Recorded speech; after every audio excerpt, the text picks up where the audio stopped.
você é uma pessoa religiosa e católico, né? Você acha que esse olhar de demonizar a riqueza tem alguma coisa a ver com uma cultura católica que de fato no seu âmago ela não valoriza a riqueza como a cultura protestante, por exemplo? Cara, existe uma diferença na relação com que os países se desenvolveram, os países de origem católica e os protestantes. Nós temos muito como referência os Estados Unidos como país protestante a ser olhado. Muitas leis nos Estados Unidos, entre as colônias, eles eram literalmente, por parte dos puritanos, transcrições do testamento para lá. Toda maneira com que os Estados Unidos se organiza é prezando a propriedade privada para guardar esse entesouramento por parte das famílias. E os países católicos, eles surgem dentro de características pré-protestantismo que tornava esse desenvolvimento muito mais lento. Por exemplo, o protestantismo ele é descentralizado. Cada um vai criando sua igreja, cada um vai criando sua interpretação, cada um vai focando naquilo, né? Calvino, se não me engano, ele disse, ao lado de cada igreja, uma escola. Então você tem aquela necessidade, como o contato protestante ele vem através da leitura do texto, você precisava alfabetizar as pessoas. Sim. Os judeus já sentiam isso, tanto é que eles eram chamados pelos romanos como o povo do livro.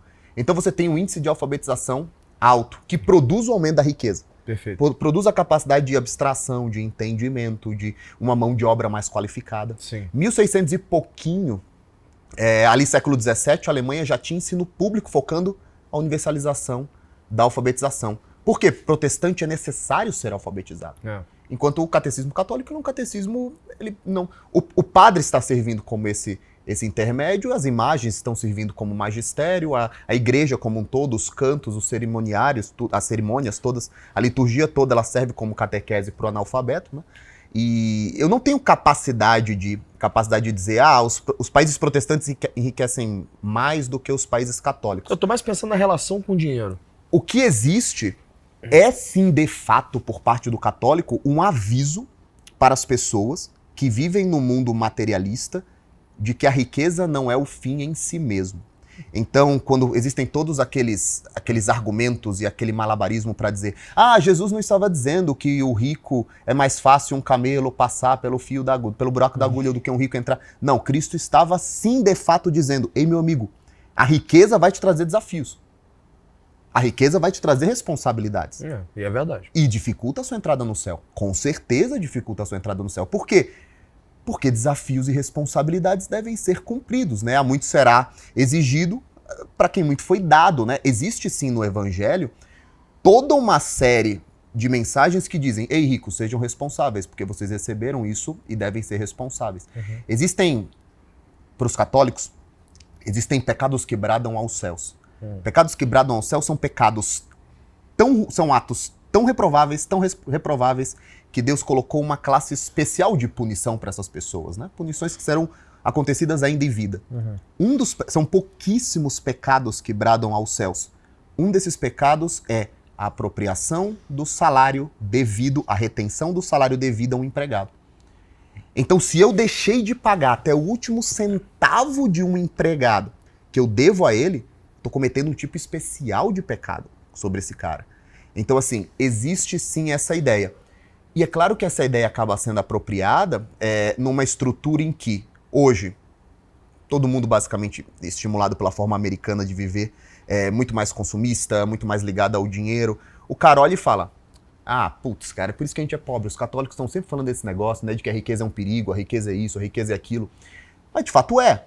Só que você pode enxergar como um chamado à responsabilidade. Você pode só enxergar como um chamado a todo mundo pode ser pobre, todo mundo pode ser pobre, todo mundo deve ser pobre, porque a riqueza atrapalha. Existem sim muitos católicos que têm medo da riqueza, que demonizam a riqueza, que se afastam da riqueza. O protestante tem uma relação patrimonial muito mais aproximada com o que a gente chama hoje de uma relação mais equilibrada. O cara não tem medo de falar de riqueza, não tem medo de falar de prosperidade, não tem medo.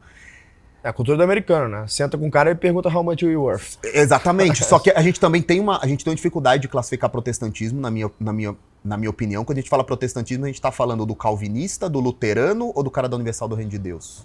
Ou do cara do neopentecostalismo? Eu nem conheço a diferença. Pra ter Teologia da prosperidade, né? Então, assim, os teólogos da prosperidade, eles vendem uma visão muito mais materialista da coisa. Calvinista, luterano, eles vão ter uma posição muito mais parecida até com o católico em relação a isso. Mas sim, alto índice de alfabetização, descentralização, uma negociação melhor para que impostos sejam negociados sem que tivessem que ser intermediados por Roma em países tão distantes assim. Pensa no alemão que está abraçando a Revolução Protestante. Quantas vezes aqueles empresários, quantas vezes a nobreza, quantas vezes as pessoas, os produtores ali, eles tinham contato com Roma? Quase nunca, né? Agora eles vão trazer o sistema para dentro da Alemanha. Produz sim um país mais eficiente. Sabe o que acontece? Você falou um negócio importante, né? Que você falou da visão do pecado quebrado ao céu, que se você não pagar o salário, esse é um tipo de pecado que você paga em vida.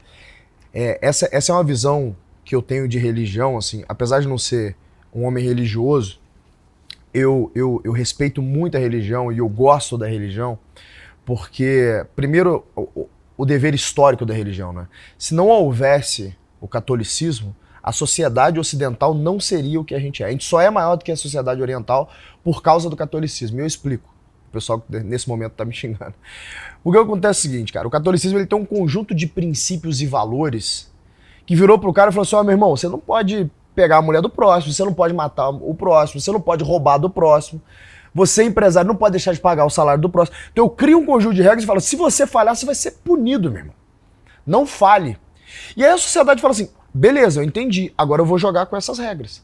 Se não houvesse regras, se fôssemos como éramos antes do catolicismo, né, pagãos, a grande maioria era pagã e só tinha ali o judaísmo, que era uma religião super elitista, né, então cria-se o cristianismo para ser a religião do povo, a religião pop, e aí com esse conjunto de princípios e valores permitiu que a sociedade conseguisse cooperar, pô, e conseguisse crescer.